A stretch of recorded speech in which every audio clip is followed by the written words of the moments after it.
everyone, welcome to our morning edition of Arirang News. We begin with these stories making the headlines at this hour. U.S. President Donald Trump has once again threatened to raise reciprocal and auto tariffs on South Korea from 15% to 25%, blaming Seoul's legislature for not implementing a deal struck in October.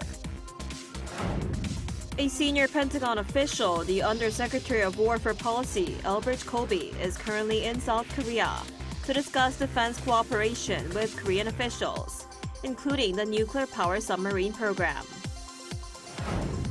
Amid widespread outrage following the fatal shooting of 2 U.S. citizens in Minnesota, the Trump administration says a border czar will be sent to the state this week to lead the immigration crackdown and meet with local officials.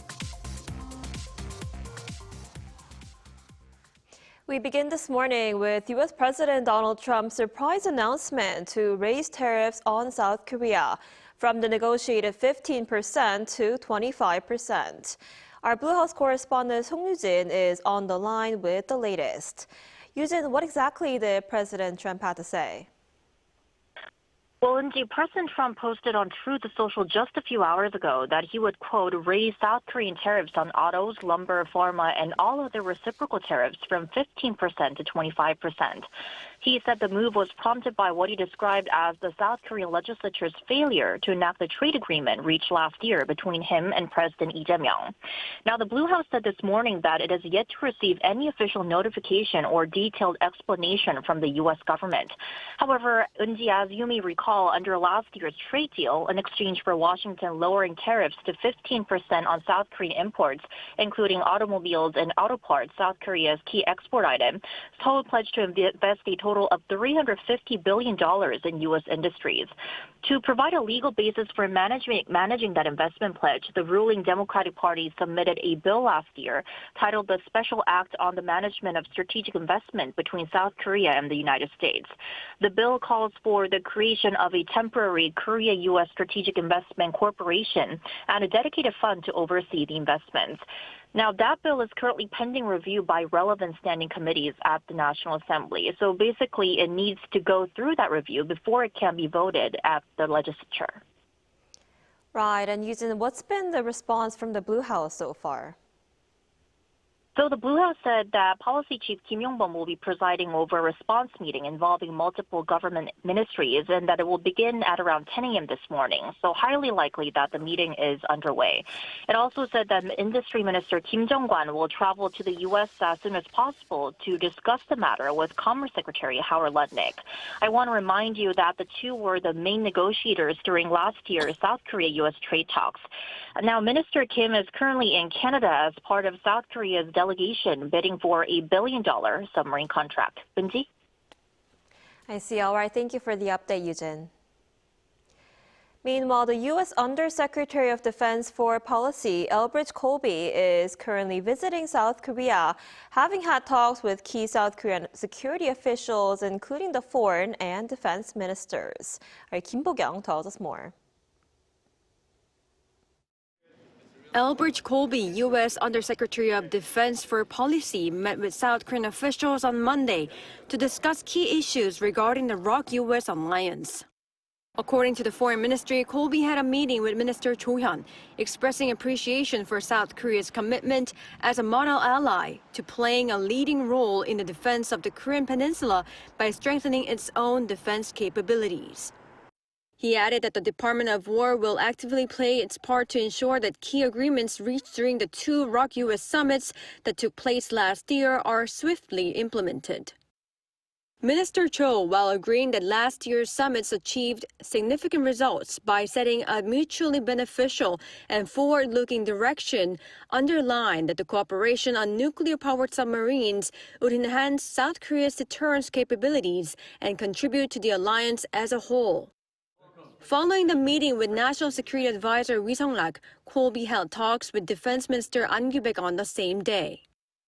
While underlining that South Korea is the first destination of his first overseas trip since taking office in April last year, Colby stressed that he would continue efforts to strengthen defense cooperation with South Korea.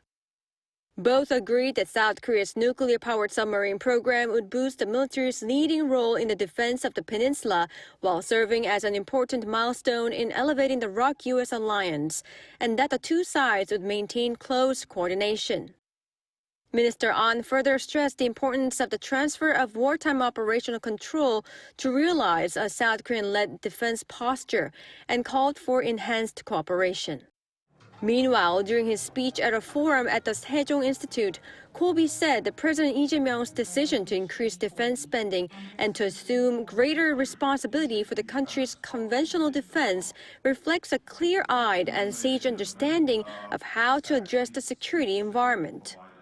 Colby is scheduled to depart for Japan on Tuesday after wrapping up a visit to Camp Humphreys, the U.S. military base in Pyeongtaek, on Monday afternoon. Kim Bo-kyung, Arirang News. So U.S. President Donald Trump has once again threatened to raise tariffs on South Korea while a top Pentagon official is currently visiting the country. Now, for more on this, we're joined today by Professor Pan Gil-ju, Assistant Professor at Korea National Diplomatic Academy. Professor Pan, thanks for joining us this morning. Hello, good to be here. So President Trump says he's increasing auto and reciprocal tariffs on South Korea to 25% from 15% this morning. What's behind the sudden move and what's your take on this? To be honest with you, Trump's sudden message is not surprising in the sense that his negotiation formula is based on endless mechanism without a final destination. Trump defines tariffs as the most powerful weapon to compel other countries to comply with his demands. Whenever Trump believes that a moment to increase his negotiation leverage over others comes at the economic or diplomatic stage, he has used tariffs as a weapon. In this specific case, Trump has designated South Korea's legislature as the main reason behind the sudden message on tariffs increase while saying that it is not living up to the ROK-US trade deal. The key reason seems to be related to South Korea's recent probe of Coupang, which is an e-commerce enterprise based in the United States, for its massive data leak incident. So Trump's sudden message is intended to send a signal that South Korea needs to make it harder to address the Coupang issue. Well, recently, South Korea has been defined as a model ally by the United States. In this vein, I would say that tackling this issue in a timely manner will be important to continue the cohesive ROK-US alliance under the second Trump administration.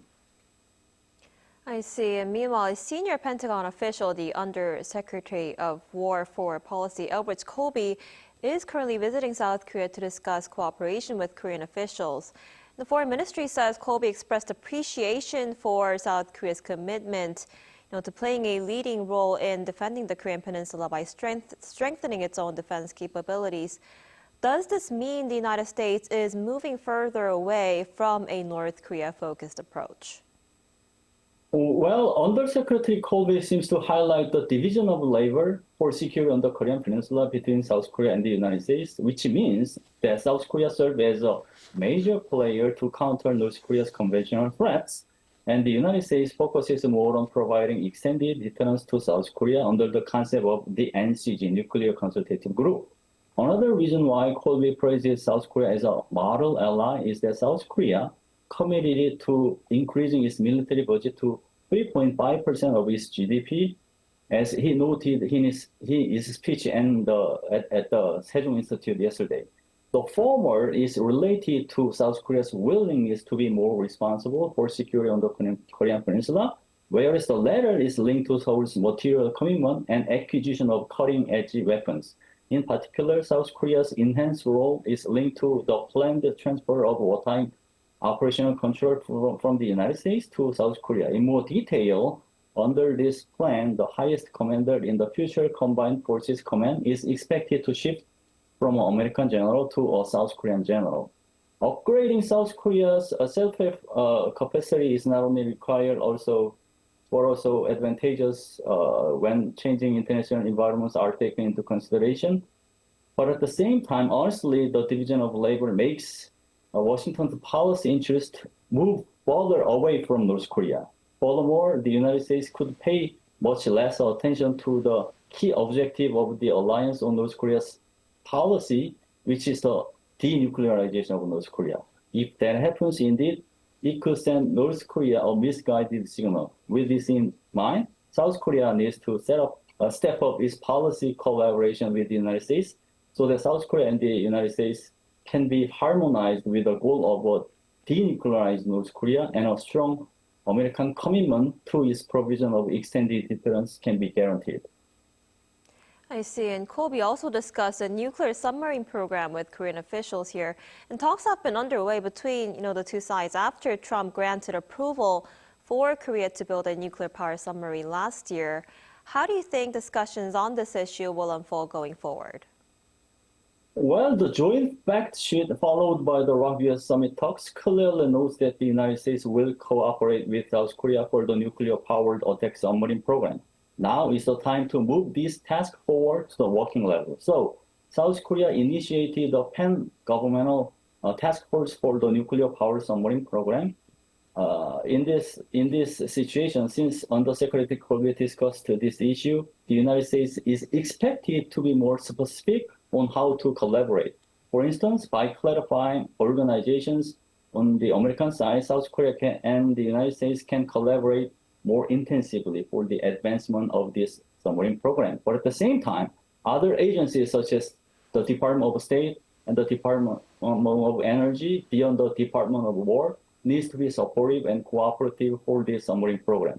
To that end, the White House should serve as a control tower similar to the Blue House.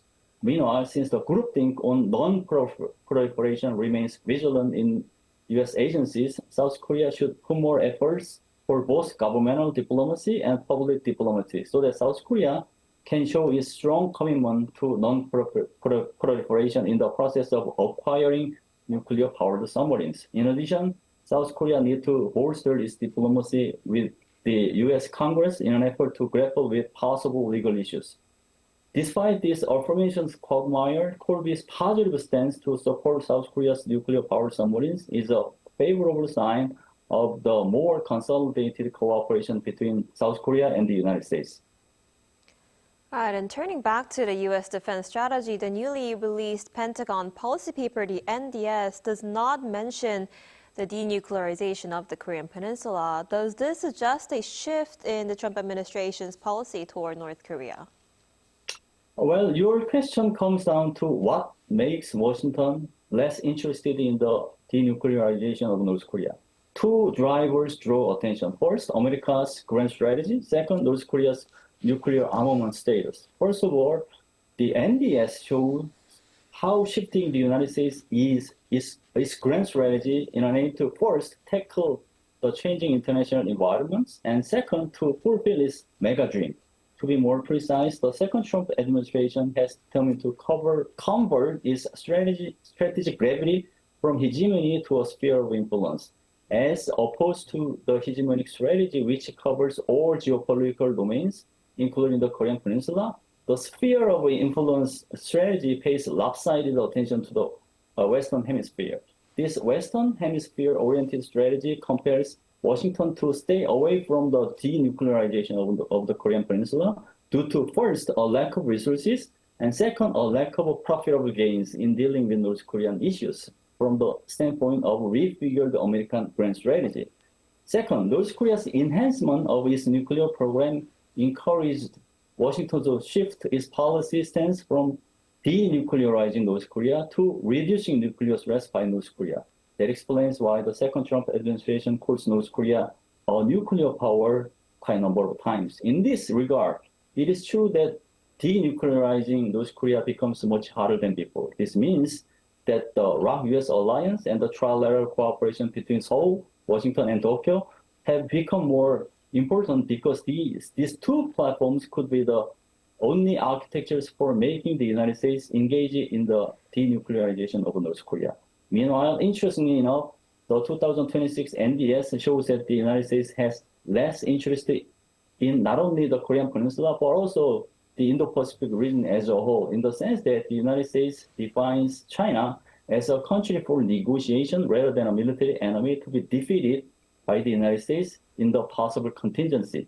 This lack of defining China as an enemy is intended for Washington to pay tremendous attention to the Western Hemisphere, which include South America, Canada, and even Greenland. I see. And speaking of China, tensions also focused on President Trump's upcoming visit to Beijing in April and how that might affect Washington's relationship with North Korea. Do you think the United States will be able to show progress toward resuming talks with Pyongyang and Kim Jong-un in 2026? Well, when Trump's offensive diplomacy and military actions like Operation Absolute Resolve on Venezuela are taken into consideration, both positive and negative signs are expected toward resuming talks between the United States and North Korea, more precisely the Trump and Kim Jong-un talks. When it comes to the mechanism to increase the possibility of the U.S. DPRK talks, the precedented effects could help Kim Jong-un sit at the negotiation table. To be more precise, Kim Jong-un could be more flexible this year than last year, when Trump had asked Kim Jong-un to have talks in a situation where Kim Jong-un recognized clearly how Trump acts for the case of Venezuela.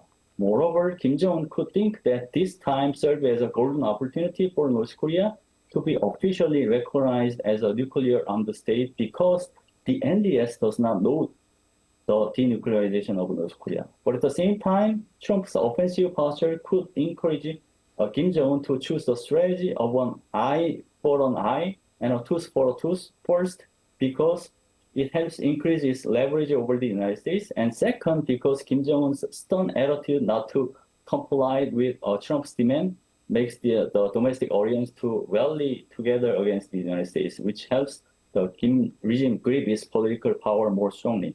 Anyhow, Trump seems to have a strong willingness to have talks with Kim Jong-un in April. This willingness is not bad for South Korea either, because it helps the United States not stay away from the Korean Peninsula. Moreover, Trump's passion to talk to Kim Jong-un might help ease tensions on the Korean Peninsula and help South Korea maintain its leverage over the United States through the formula of teamwork with the United States as a peacemaker and South Korea as a pacemaker. All in all, Trump's visit to Beijing in April might bring a temporary deterrent to great power competition and serve as a stepping stone for initiating the Korean talks. However, how to denuclearize North Korea indeed still serve as a tricky puzzle despite this upcoming window of opportunity for resuming talks. I see. I guess we'll have to see how the meeting plays out in April. All right, Professor Pan, thank you so much for your time and insight this morning. We appreciate it. Thanks for having me.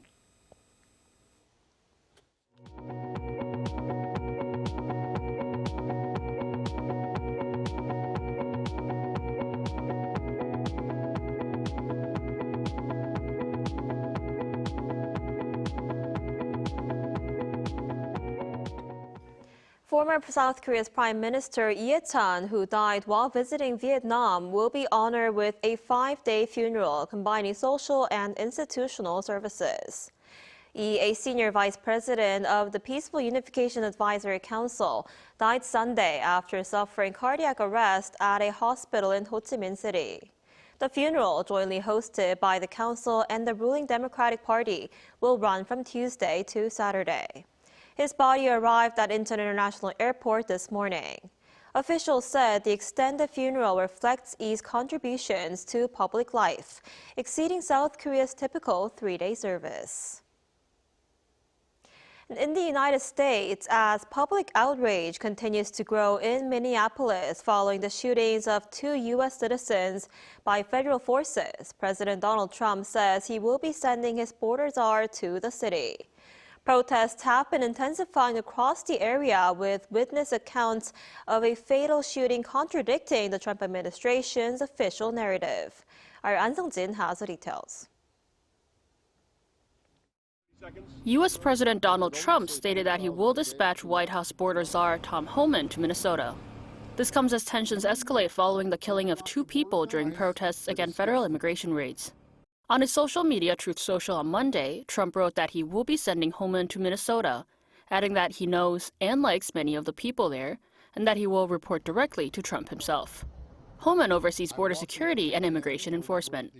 Trump's decision to dispatch Homan follows criticism of the enforcement tactics used by Greg Bovino, the U.S. Border Patrol chief leading immigration operations in Minnesota. According to sources from AP, Bovino and some agents are expected to leave Minneapolis as early as Tuesday. This comes after Alex Preddy was shot dead by a Border Patrol agent in Minneapolis the day before. Federal authorities described Preddy as an armed agitator, though witness accounts show Preddy was holding a phone.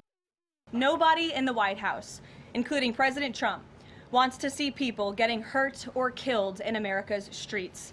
Saturday's shooting remains under active investigation by Homeland Security Investigations and the FBI. During the same press briefing, Leavitt stated that Trump talked with Minnesota Governor Tim Walz, who has been critical about the administration's immigration enforcement policies. The two allegedly had a very good conversation and appear to share similar thoughts and perspectives. An Sung-jin, Arirang News. Over in the Middle East, Israel says it has recovered the body of the last Israeli hostage in Gaza. U.S. President Donald Trump credited Hamas for assisting in the return of the body, but says it must now follow through on its commitment to disarm. Our Lee Seung-jae has more. The Israeli military said Monday that it had retrieved the body of the last remaining Israeli hostage in Gaza. The body is that of Master Sergeant Ron Gavili, who had been missing since the war began and was the final unresolved hostage case under the current ceasefire agreement with Hamas. Israeli Prime Minister Benjamin Netanyahu called the recovery an extraordinary achievement, saying it brings closure to a painful chapter for Israel. The return of Gavili also brought relief for his family members. Yeah, we feel relief. We came home, and it's the best thing that happened to us. Thank you very much. The military said it began searching a cemetery near Gaza City early Sunday after intelligence was clarified over the weekend. A senior military official said the cemetery was located near the so-called Yellow Line, an area still under Israeli control under the ceasefire terms. Hamas's armed wing said it had provided mediators with detailed information about Gavili's location, allowing Israeli forces to narrow their search. Hamas spokesman Hazam Qasem said the discovery confirms the group's commitment to fulfilling the ceasefire agreement, adding that Hamas continued to update mediators until the remains were recovered. President Trump also confirmed Hamas's involvement. In an interview with Axios on Monday, Trump said the search and identification of the body was extremely difficult and that Hamas made a significant effort alongside Israel to determine the location of the remains. He called on Hamas to now follow through on its commitment to disarm. Meanwhile, Israel says it will reopen the Rafah crossing between Gaza and Egypt in a limited capacity later this week. Officials say the reopening of the crossing and the return of Gavili's body were the final major hurdles in phase 1 of Trump's plan. Attention can now fully turn to the second phase, which involves demilitarizing Gaza and establishing a new governing authority and security force for the territory. Lee Seung-jae, Arirang News.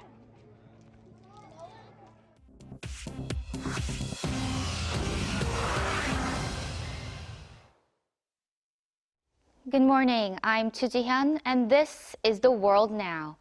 A ferry sank off the southern Philippines early on Monday, killing at least 18 people. Philippine Coast Guard officials report the ship carrying more than 350 passengers encountered technical trouble and tilted over before taking on water near Basilan Island. Rescuers pulled 317 survivors to safety and recovered 18 bodies. Navy ships and aircraft are searching for roughly 24 believed to be missing. Authorities have launched a full investigation to determine the exact cause of the disaster. In the U.S. state of Maine, a private jet crashed during takeoff on Sunday, killing 7 people. The Bombardier Challenger 600 crashed amid a massive winter storm at 7:45 p.m. on Sunday at Bangor International Airport. 7 of the 8 people on board were killed and 1 was critically injured. Investigators are now expected to closely examine the plane's de-icing process and try to confirm why the plane failed to clear the runway safely. Bangor Airport said it will stay closed at least until Wednesday. Gunmen in Mexico's central Guanajuato state killed 11 people and injured 12 others on Sunday following a soccer match. According to authorities, the armed attackers opened fire on a post-game gathering in the city of Salamanca. Salamanca's mayor said the motive was not immediately clear and called the attack cowardly, adding that a woman and a child were among the injured. The state attorney general's office promised a thorough investigation. State police have reinforced security across the area as they hunt for the perpetrators responsible for the attack.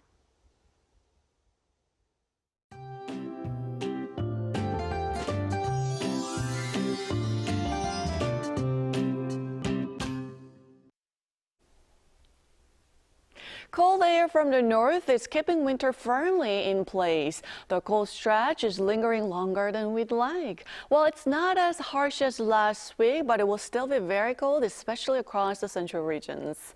Mornings will get colder as the week goes on, and highs will also stay below freezing through Friday.